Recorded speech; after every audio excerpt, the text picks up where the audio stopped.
நிகழ்ச்சி தொடங்குறதுக்கு முன்னாடி ஜோசியம் சொல்லிட்டு தொடங்கலாம் அப்படின்ட்டுருக்கேன். ஒரு ஜோசியம் சொல்கிறேன். வர்ற 7ஆம் தேதி திருவான்மியூர் டு உத்தண்டி ஒரு எலிவேட்டட் ஹைவே ப்ராஜெக்ட்டுக்கான டெண்டர் திறக்கப்பட இருக்கிறது.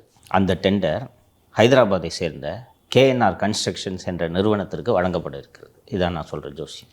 சார், டெண்டர்னு ஒன்று ஓப்பன் பண்ணுறதே என்ன காரணம்னா பிட்டர்ஸை அழைக்கிறது. ஓப்பன் டெண்டரு, அதில் யார் லோயஸ்ட் பிட்டர்னு இருப்பாங்க, யார் அதில் அதுக்கப்புறம் செலெக்ஷன் க்ரைட்டீரியா இருக்கும், அதை பார்த்துட்டு தான் முடிவு பண்ணுவாங்க இல்லையா. நான் சொல்கிறேன், இப்போவே கேஎன்ஆர் கன்ஸ்ட்ரக்ஷனுக்கு அந்த டெண்டர் 4000 கோடி ரூபாய் டெண்டர் வழங்கப்பட இருக்கிறது. ஆகஸ்ட் மாதம் இதற்கான திட்டம் அறிவிக்கப்பட்டது. ஸ்டேட் ஹைவேஸ் அத்தாரிட்டி என்று, நேஷ்னல் ஹைவேஸ் அத்தாரிட்டி போலவே ஸ்டேட் ஹைவேஸ் அத்தாரிட்டி என்று கடந்த ஆண்டு தமிழக அரசு உருவாக்கியது. கொள்ளையடிப்பதற்கென்றே உருவாக்கப்பட்ட ஒரு ஆணையம் அது வெளியிட்டுள்ள டெண்டர் கடந்த ஆகஸ்ட் மாதம் அந்த டெண்டர் வெளியிடப்பட்டது. அதில் 7 நவம்பர் அன்று அந்த டெண்டர் திறக்கப்பட இருக்கிறது. அந்த டெண்டர் கேஎன்ஆர் கன்ஸ்ட்ரக்ஷன் என்ற நிறுவனத்திற்கு வழங்கப்பட இருக்கிறது. இதுதான் நான் முன்கூட்டியே தகவல் சொல்கிறேன். எப்படி சார் டெண்டரே நடக்கிறதுக்கு முன்னாடி இவங்களுக்கு தான் கொடுக்க போகிறான்னு நான் சொல்கிறேன்.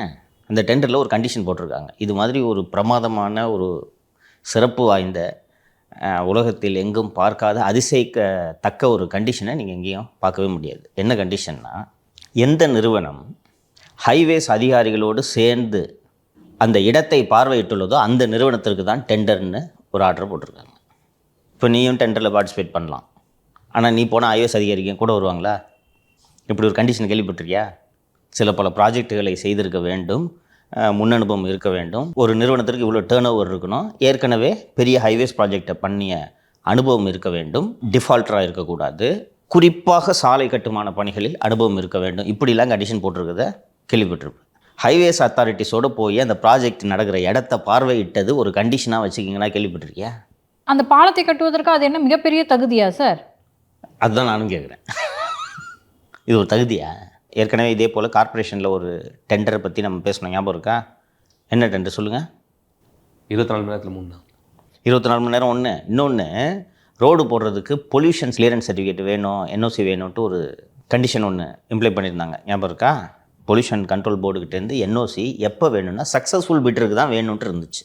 சக்ஸஸ்ஃபுல் பிட்ரு யார் வெற்றி பெறுகிறார்களோ அவங்களோட சைட்டை பொல்யூஷன் கண்ட்ரோல் போர்டு அதிகாரிகள் இன்ஸ்பெக்ட் பண்ணிவிட்டு க்ளீனாக இருக்குது அப்படின்னு கொடுக்கணுன்றது தான் இதுக்கு முன்னாடி நாம் இருந்துச்சு. இப்போது அப்ளை பண்ணுறதுக்கே பொல்யூஷன் கண்ட்ரோல் போர்டோட என்ஓசியை அட்டாச் பண்ணுங்கன்னு எப்போது டெண்டர் தரகிறதுக்கு 2 நாளைக்கு முன்னாடி இன்சஸ்ட் பண்ணுறாங்க.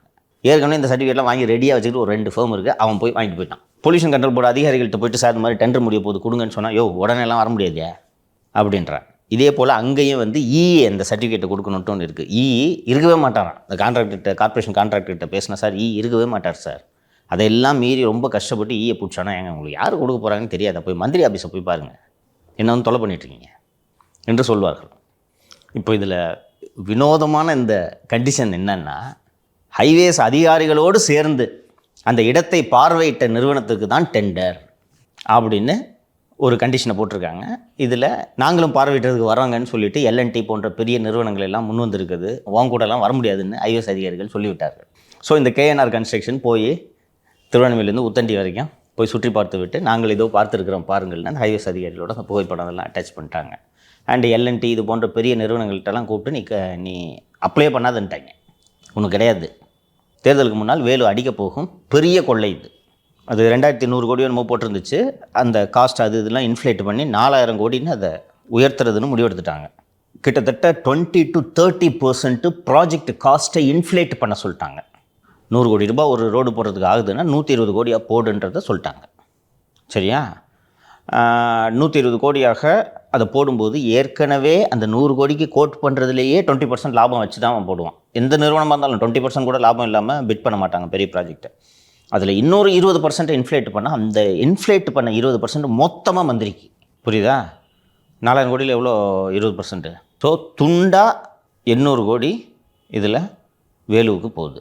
இது எதற்காக இவ்வளவு விவரமாக நான் இந்த ஜோசியம் சொல்கிறேன் என்றால், இந்த ஜோசியம் உங்களுக்கோ நிதிஷுக்கோ பார்வையாளர்களுக்கோ அல்ல, அமலாக்கத்துறை அதிகாரிகளுக்காகத்தான் நான் இந்த ஜோசியத்தை சொல்கிறேன். முன்னாடியே சொல்லிட்டேன், 7ஆம் தேதி நடக்க போகுது. கேஎன்ஆர் கன்ஸ்ட்ரக்ஷனுக்கு டெண்டரு கொடுக்க போகிறாங்க. பார்த்துட்டு ஏற்கனவே உள்ளே வர்றதுக்கு தேவையான எஃப்ஐஆர், எடப்பாடி பழனிசாமியை குறிவைத்து போடப்பட்ட எஃப்ஐஆர் அங்கே தயாராக காத்திருக்கிறது. வேணால் நானும் இந்த எஃப்ஐஆர் எடுத்து அனுப்புகிறேன். பார்த்துக்கிட்டு உள்ளே பெரும் கொள்ளையை தடுத்து நிறுத்த வேண்டியது அமலாக்கத்துறை அதிகாரிகளோட பொறுப்பு. இன்னும் 3-4 மாதம் இருக்குது. இந்த 4 மாதத்தில் இன்னும் எவ்வளோ கொள்ளை அடிக்க போகிறாங்கன்னே தெரியல. வயிறு எரியுது. பாலெல்லாம் கட்ட வேண்டியதான். நான் சிம்பிளாக கேட்குறேன், இதே பாலத்தை NHAI கட்டுது, இந்தியாவை பூரா கட்டுது. இதை விட 30% கம்மியாக எப்படி கட்டுறாங்க NHAI? நீங்கள் அது தரமாக இருக்குது சார். நல்லாயிருக்கும், குவாலிட்டி நல்லாயிருக்கும். ஸ்டேட் ஹைவேஸோட ப்ராஜெக்ட்ஸோட ஒப்பிடும்போது NHAI through out the country தரமாக இருக்கும். எப்படி அவங்க கம்மியாக கட்டுறாங்க? சொல்ல வேண்டியதை சொல்லி ஆயிற்று. இது இப்போ இந்த முனிசிபல் அட்மினிஸ்ட்ரேஷன் ரெக்ரூட்மெண்ட் போலவே எடுத்துக்கிட்டால், அதிகாரிகளும் பிஜேபியும் மத்திய அரசும் அவங்க கழுத்தை பிடிச்சி நெரிச்சு இந்த மாதிரி ரெக்ரூட்மெண்ட் பண்ணி மாட்டுன்னு சொன்னாங்க. நீங்களா பண்ணது தானே? தீதும் நன்றும் பிறர் தர வர நீங்களா பண்ணது தானே? இப்போ எதுக்கு இப்போ இப்படி பண்ணுறீங்க? எல்லாரும் பார்க்குறாங்கல்ல, NHAI அதிகாரிகள் பார்க்குறாங்கல்ல, இந்த பாலத்துக்கு எவ்வளோ செலவாகும்.